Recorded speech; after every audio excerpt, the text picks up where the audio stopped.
নুসরাত ফারিয়া, তাকে সে যখন থাইল্যান্ডে পালিয়ে যেতেছিল তখন তাকে বিমানবন্দরে আটক করা হয়, ইমিগ্রেশন আটক করা হয় এবং পরবর্তীতে তাকে বাটার থানা একটা হত্যা মামলা তার বিরুদ্ধে আগে দায়ের করা ছিল।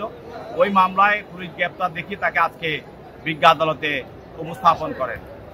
এই মামলায় আপনারা জানেন যে ফ্যাসিস্ট হাসিনার সময়ে যে কয়জন অভিনেতা অভিনেত্রী এবং বিভিন্ন খেলোয়াড় বা বিভিন্ন ধরনের পেশায় যারা ছিল তারা তাকে ফ্যাসিস্ট হাসিনাকে সহযোগিতা করেছে। তাদের মধ্যে একজন হলো নুসরাত ফারিয়া। সে আওয়ামী লীগের এমপি হতো সে চেয়েছিল এবং সে হাসিনাকে উদ্দেশ্য করে বলেছিল বাংলাদেশের প্রতিটা ঘরে ঘরে যারা মেয়ে আছে তারা সব হাসিনা। এটা খুবই লজ্জাজনক, সবাইকে ফ্যাসিস্ট বানানোর জন্য সে এই ধরনের বক্তব্যটা সে রেখেছে। তো আজকে এই মামলায় যে একটি হত্যা মামলায় তাকে যে গ্রেপ্তার করা হয় এবং সেই মামলায় পুলিশ তদন্ত করছে।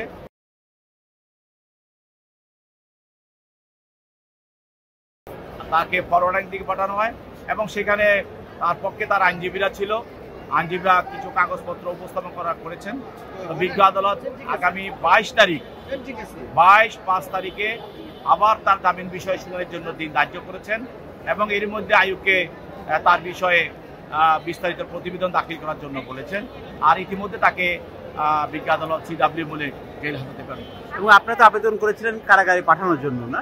তদন্ত শেষ না হওয়া পর্যন্ত, মানে পুলিশ আর কি পুলিশ তার ফরওয়ার্ডিংয়ে তদন্ত শেষ না হওয়া পর্যন্ত এবং এই আসামি জামিনে পালিয়ে যেতে পারে।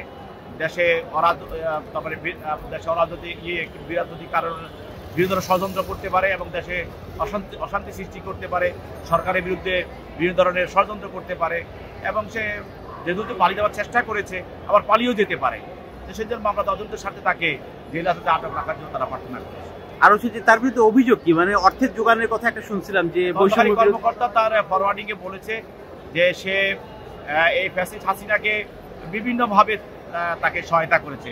কেউ গান গেয়ে সহায়তা করেছে, কেউ অভিনয়ের মাধ্যমে সহায়তা করেছে, কেউ আর্থিকভাবে সহায়তা করেছে এবং তাদের বিভিন্ন মানুষের জনপ্রিয়তার কাজে লাগিয়ে তারা ফ্যাসিস্টকে বিভিন্নভাবে সহযোগিতা করেছে।